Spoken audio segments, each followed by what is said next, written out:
Salut à tous, ça fait plaisir de vous retrouver ici, on est au bord de l'Hérault, au pied du pont du Diable, un lieu emblématique de l'Hérault, un incontournable, et quel meilleur lieu pour débuter notre 4e étape de la Diagonale. Bon, c'est pas tout ça, mais maintenant il va falloir pédaler, parce qu'entre ici et Castries, il y a un petit bout, donc on va gagner un petit peu de temps, on y va de suite. Allez, en route!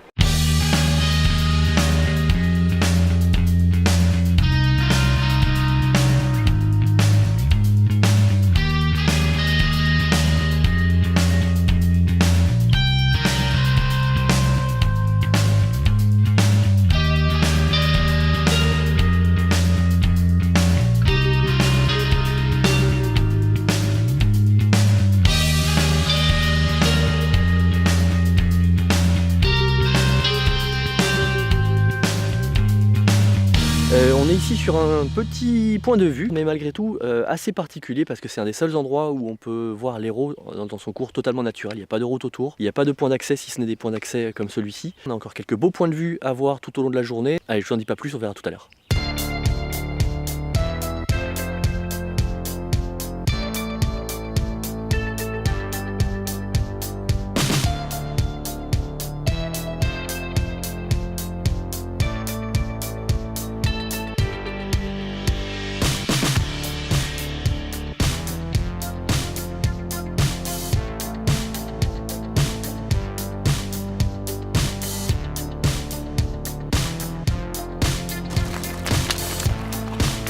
Et voilà les amis, on est ici au pied du pic Saint-Loup, on va prendre un peu de hauteur, on part pour la rando et on reprendra le vélo tout à l'heure. Allez, en route!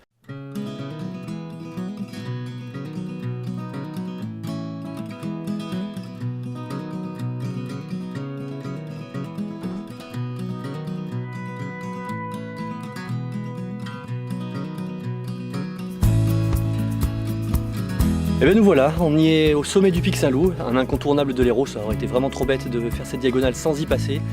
C'est la montagne sacrée des Montpelliérains, il faut le savoir. Et nous sommes ici également au cœur d'une appellation viticole, très célèbre évidemment, les pics Saint-Loup.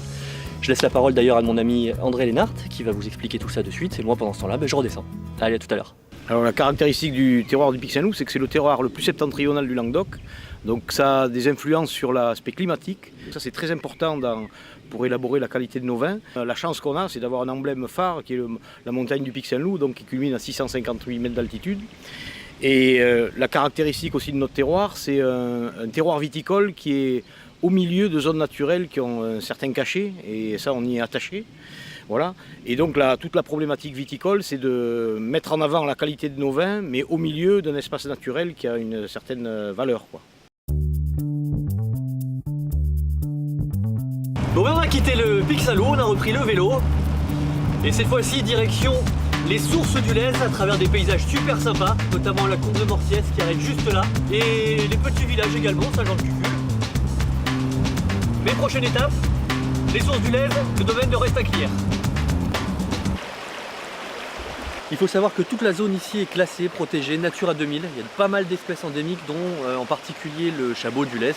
Nous, de notre côté, on va traverser Aguet et rejoindre le réseau vert qui traverse juste plus bas, à 50 mètres, ici, direction le château de Restaglières. Bon, ben, elle n'est pas si froide que ça, je m'attendais à pire.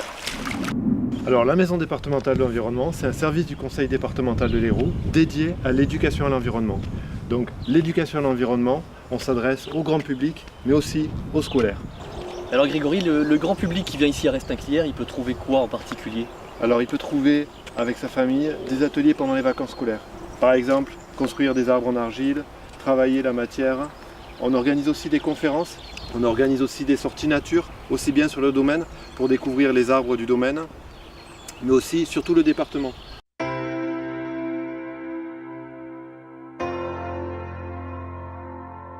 On va enchaîner en direction de Castries, ce sera la fin de l'étape. D'ici Castries, il y a encore quelques kilomètres à faire le long du réseau vert et qu'on va rejoindre de ce pas.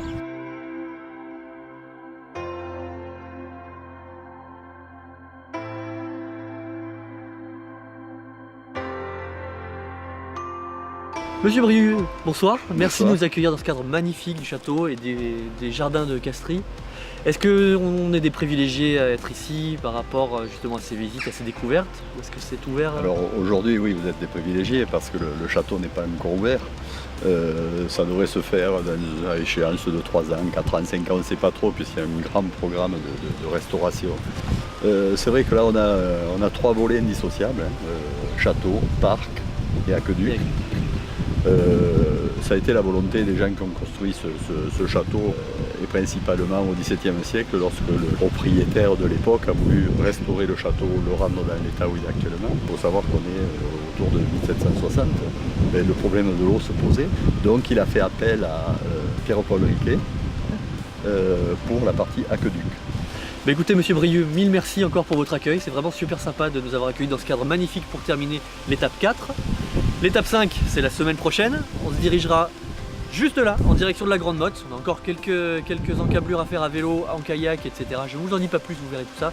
Rendez-vous la semaine prochaine et on finira notre diagonale à la Grande Motte. Bonne semaine, à bientôt.